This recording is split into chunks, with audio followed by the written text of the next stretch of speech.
I'm Sam Darnold, and I'm Team Sam Darnold. I believe in Sam Darnold. I think he's a top 10 quarterback in this league, and I think the Jets should be embarrassed that they let him walk out of their building. That's how I feel about Sam Darnold.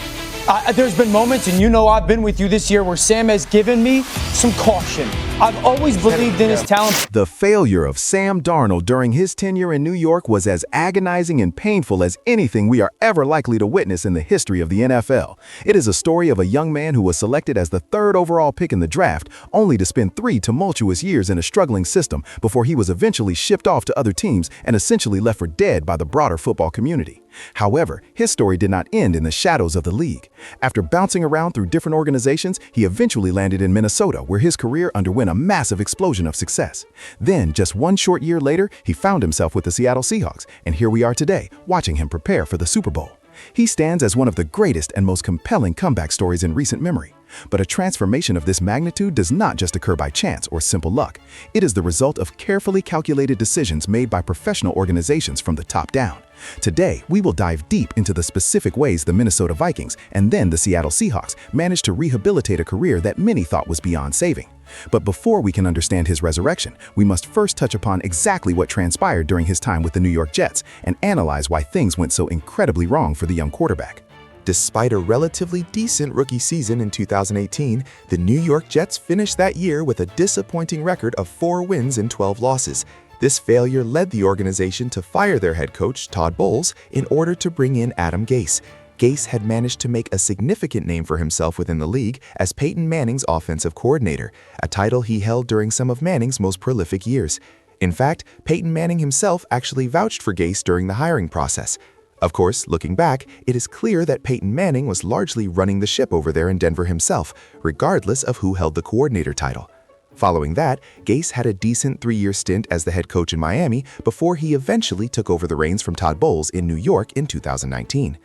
The fundamental problem was that all of Gase's perceived success had originated from a Peyton Manning-led offense, which is a system where almost every single responsibility is placed directly on the quarterback's shoulders. The philosophy of such an offense is to spread the defense out and play an immense number of multiple wide receiver sets.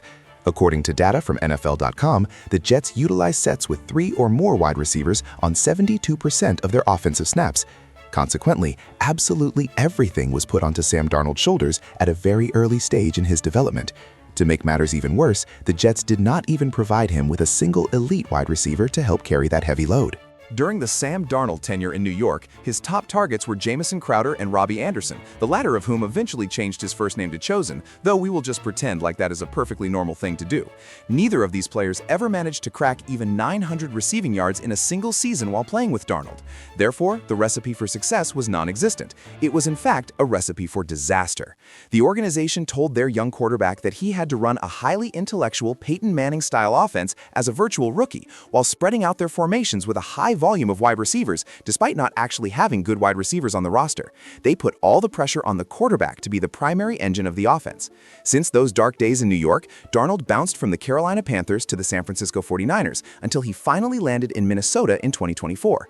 In that season, he promptly led the team to 14 wins, throwing for a massive 4,300 yards and $35. At the time, the team was looking for a more affordable replacement for Kirk Cousins. Crucially, they already had a legitimate and thriving offensive ecosystem. Unlike the situation in New York, the Vikings did not need to base their entire organizational operation on the edge. By doing this, they take a receiver off the field and replace him with an additional running back or fullback. This strategic move makes the run game much more effective because it is above the NFL average. This tactic helps a quarterback because it cuts down on how much of the field they have to read and reduces the number of receivers they have to track. The scheme of the play itself is working to get one specific player open in one specific location, which makes it infinitely easier for Sam Darnold to execute the throw with precision. Another inventive aspect of the Minnesota offense was their commitment to going under center as much as they did. They were under center for 50.1% of their snaps, while the rest of the NFL sat at an average of just 30.3%. Being under center is a major advantage because it threatens the defense with both the run and play action more effectively than a shotgun formation. Furthermore, being under center better syncs up the quarterback's footwork and drops with the timing of when the receivers are coming open. This is because these passing concepts were originally designed for under center drops long before the shotgun formation became count for the heavy personnel. When an offense has 2 receivers and lines them both up to the same side of the formation, a defense playing zone will often be forced to have a linebacker or sometimes even a defensive end lined up over the slot receiver. In this specific instance, Kevin O'Connell had a strong feeling that the Giants were playing a Tampa 2 zone coverage. In a Tampa 2, the middle linebacker is responsible for running deep down the middle, or the pole, while facing the strength of the offensive formation. The Vikings knew that this strength would have to be toward the side with the two receivers. To exploit this, they motioned their fullback C.J. Ham to the outside, which served to stretch out the defense's alignment. They then ran a seam route right behind the Tampa backer who was vacating that space. Sam Darnold hit the top of his drop and threw an absolute missile. It was never a matter of doubt that Darnold possessed a great arm and was a talented thrower of the football. The primary struggle throughout his career had always been with turnovers and decision-making. By using these heavy personnel looks, the Vikings took their two elite receivers and put them on deep routes, blocked with everyone else to give the quarterback time, and simply let Darnold do what he does best. Then we move into the year 2025. Sam Darnold, now affectionately known as Sammy's Signature, signed a massive 3-year, $100 million deal, and the Seattle Seahawks got to work further refining his game. The Seahawks leaned heavily into using a variety of multi-tight end and multi-back sets. Not only did they use 21 personnel like the Vikings, but they also utilized 12 personnel, 1 back, 2 tight ends, and even 22 personnel, 2 backs, 2 tight ends. They truly committed to the value of their tight ends and fullbacks. By committing so heavily to their running game, they were able to limit the total number of pass attempts Sam Darnold had to make. While this was partly because they were frequently blowing opponents out of the water and running the ball to kill the clock in the fourth quarter, the reality is that the Seahawks passed the ball only 28.1 times per game.